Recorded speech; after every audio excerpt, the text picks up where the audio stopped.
दोस्तों ये गाड़ी की उतरी हुई है बेल्टें और देखो ये मिस्त्री कितने परेशान है, इसमें हाथ डालने की भी जगह नहीं है। कंपनी वालों ने गाड़ी ऐसी बनाई है कि इसमें कहीं भी हाथ नहीं डाल सकता। बेल्टें तो कैसे लगाएं ये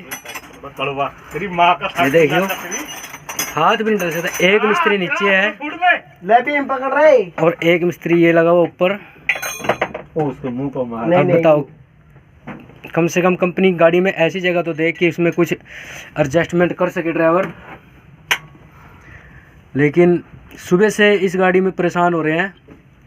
सिर्फ ब्रेक वाली एडजस्टिंग वाली जो बेल्ट है वो नहीं सेट हो रही है। क्या गाड़ी वाले, कंपनी वाले ऐसी गाड़ी नहीं बना सकते कि ड्राइवर या मैकेनिक खुद उसको रिपेयर कर सके? ये देखना, ये देखो हाथ डालने की भी जगह नहीं है। देखो नीचे मिस्त्री है, देखो कैसे कैसे परेशान हो रहे हैं।